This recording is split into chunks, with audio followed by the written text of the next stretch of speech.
911 received a call at 2:17 a.m. The caller was panicked, whispering, barely able to speak. They said there was someone inside the house, but when officers arrived, everything was quiet. Too quiet. And what they found inside didn't match the call at all. It started like any other night shift. Officer Daniel Reeves had been on duty for nearly 6 hours. Nothing unusual. A few noise complaints, a traffic stop. Nothing serious.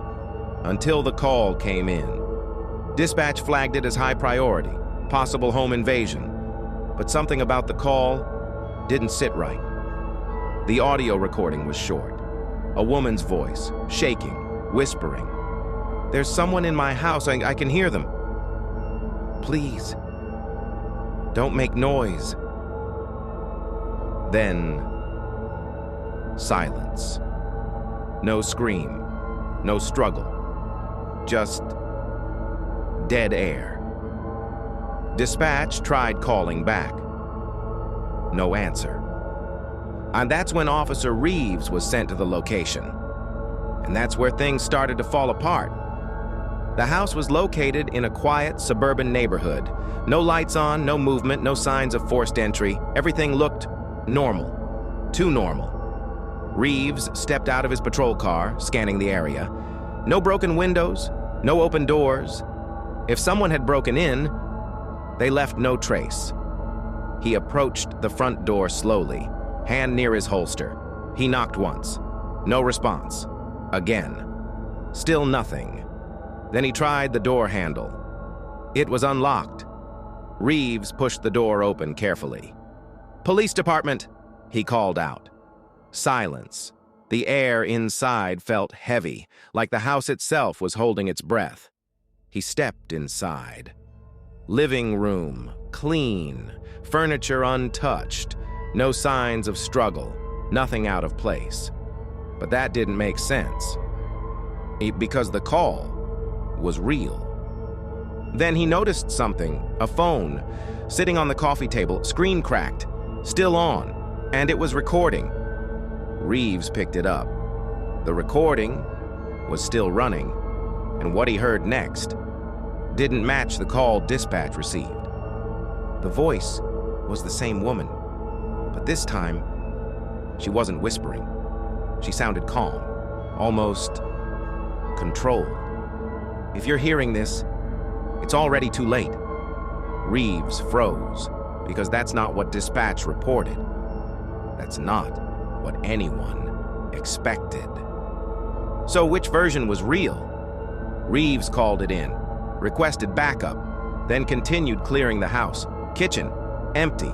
Hallway, clear. Everything looked untouched. But the deeper he went, the more wrong it felt. Then he reached the bedroom. The door was slightly open, just enough to see inside. And that's when he noticed the second phone. It was on the floor, screen black, but when he picked it up, it lit up instantly. Missed call from 911. That didn't make sense. Now there were two phones, one recording a message, the other calling for help. Two completely different versions of the same moment, which meant one thing: something had been staged. But staged by who and why? Backup was still minutes away. Reeves moved toward the last room in the house. The basement door closed. No sound from inside. But something about it felt wrong. Then he heard it. A faint noise, not footsteps, not movement, breathing. Reeves slowly opened the basement door. Darkness. Complete darkness. He turned on his flashlight. Step by step, he moved down, as the beam of light cutting through the black. And then, the light landed on something, a chair, in the middle of the room, and someone sitting in it. They weren't moving. It was the woman, the caller, alive, unharmed, just sitting there, looking directly at him. And then she smiled. Reeves felt a chill run down his spine, because nothing about this situation made sense. No signs of forced entry, no struggle, no attacker, just her, waiting. She spoke, calm, clear. "You weren't supposed to hear the other message?" Reeves didn't respond, didn't move, because now he understood. The call wasn't a cry for help, it was a setup.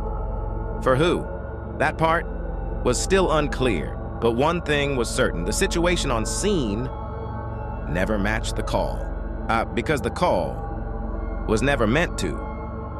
And sometimes the real danger isn't what you're responding to, it's why you were sent there in the first place. If this made you think, unsubscribe, because the next story is even darker.